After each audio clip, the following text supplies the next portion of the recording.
And I don't think it's likely, but there's an attack that's going on right now, and it's Pakistan.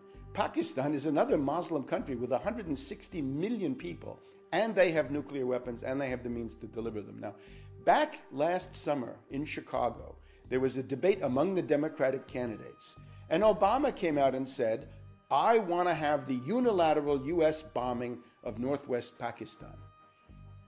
Mrs. Clinton said, no, you don't want to do that. McCain said no. Even Bush said no. And now the U.S. is doing what Obama demanded. The U.S. is bombing northwest Pakistan. And indeed, the U.S. and NATO troops and the Afghan troops are preparing to invade Pakistan across the Afghan border. Now, why are they doing that? This is the one part of the world where they still talk about bin Laden, Al-Qaeda, the war on terror, all of this idiotic mythology. Why are they doing it? They want to destroy the Pakistani central government. You probably saw the statement the other night from the Prime Minister of Pakistan, Gilani. He says, our national honor and sovereignty does not allow foreign troops to come into our country. And he's absolutely right. But the US and NATO are now going to do that under the new policy. The goal is to destroy Pakistan. You see Iraq now carved into 3 parts. Pakistan will be into 4 or 5 parts. It'll be Sindh, Pashtunistan, Baluchistan, Waziristan, and on, and that will never end. That's the goal. Now, why are they doing that? Not so much because it's an Islamic country, although that does figure in, mainly because it's a potential ally of China.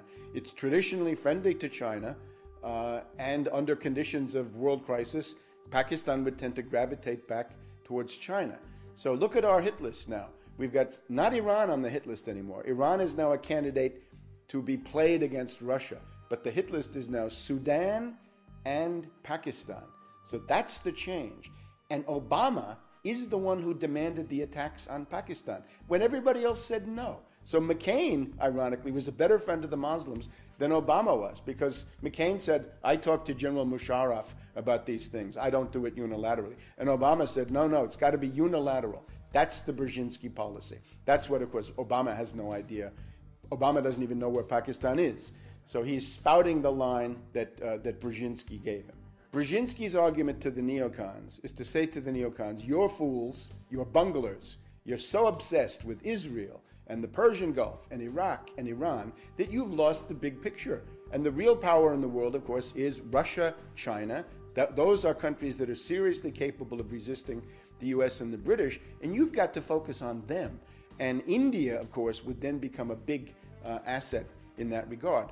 Japan is another one. There's just been a summit of Japan and China. And the big question, of course, there was, would Japan become a staging area for the kinds of destabilizations of China that Brzezinski is planning? So the Japanese government, fortunately, has said no. The Japanese defense minister said that chaos in China would be the worst possible outcome for the interests of Japan. So it looks like Japan is saying no. Looks like Taiwan is saying no. They voted for the more reasonable party, the non-independence party that wants to have good relations with the mainland of China. The old KMT is now back in power. So everybody in the world is now in the process of choosing sides. Now, the point of having Obama is you've got the same old imperialism, and you're going to give it a facelift. You're going to give it cosmetic surgery. And one goal is to have that face for Africa. Let me just do Africa for a second. The goal in the case of Africa is to kick the Chinese out. It's to deprive China of the oil. We've seen it with Sudan. Oil, raw materials, minerals, and other things that they get from China.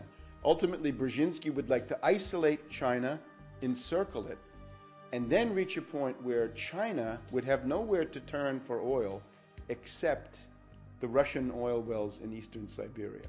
In other words, the end product of this entire policy is to play China against Russia and get rid of both of them, destroy both, and then the US and the British can settle in for another 100 years of world domination. Now, there's also an angle for Europe, though. The idea, of course, is that with Bush or McCain, the US is disliked, the policy is discredited, nobody wants to go along with this. The demagogy of Obama is that with this new face, somehow you can now get throngs and throngs of young dupes and individuals who have really no clue what they're doing to support this stuff. In other words, Obama wants Europe as a tool against Russia. And I would urge you, don't go there. Realize that that is what you're being offered, and don't do it. And if Obama comes from London to Paris to Berlin, it would be important for people to go out there and say, well, or not to go out there, say, we don't want any part of this. This is the policy that Brzezinski's been following. NATO expansion, far beyond the lines that were agreed on back in 1990 and 1991. You may remember there was an agreement that said the U.S. would not even go into East Germany. And now we're all the way to Lithuania and Georgia and Ukraine and all these places. Now, what we're headed into is a Polish missile crisis. You had the Cuban Missile Crisis in 1962. That was bad enough. The Polish missile crisis is going to be worse because there are elements in Poland, there are elements in the Czech Republic. There's even an element in Lithuania. There's a forward tentacle of that system in Lithuania, right on Russia's doorstep. What is the goal of that? It is the ability to have a first strike, surprise attack, to destroy the Russian nuclear deterrent on the ground, and then the second strike launched by the Russians can somehow be suppressed by these missiles in Poland. So it is a step towards World War III. And it is Brzezinski, another angle that goes with it.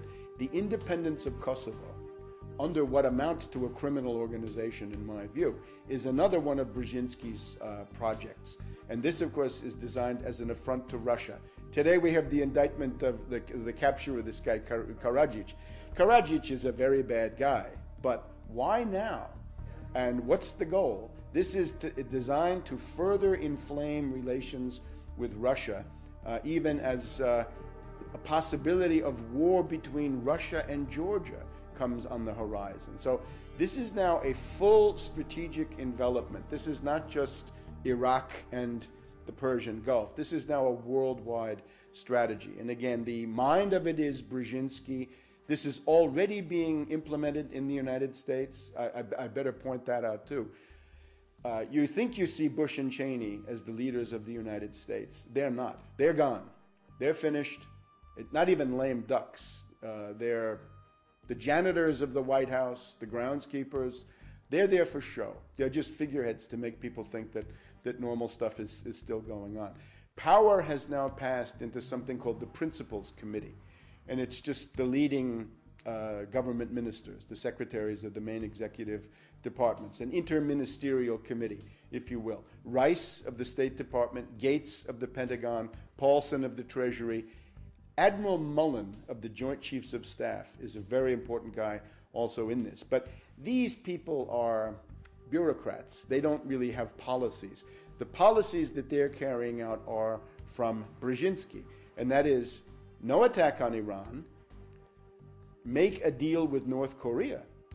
And Cheney was horrified by that. Cheney almost had his 99th heart attack over the deal with North Korea, and this was done by Rice. But attack Pakistan, get ready to attack Sudan, get ready to attack Zimbabwe, get ready to attack Burma. In many cases, it's done under humanitarian considerations. It's not bin Laden al-Qaeda. Pakistan is the exception. But in most of these places, like Sudan or Zimbabwe, it's human rights.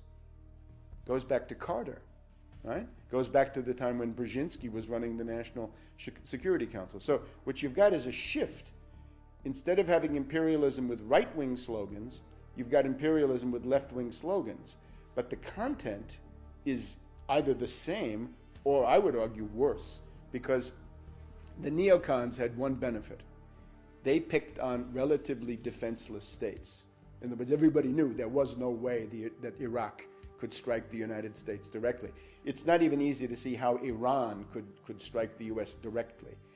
But when you get to Russia and China, that looks very different, doesn't it? Because now there are intercontinental ballistic missiles and H-bombs, and they can defend themselves, and they will.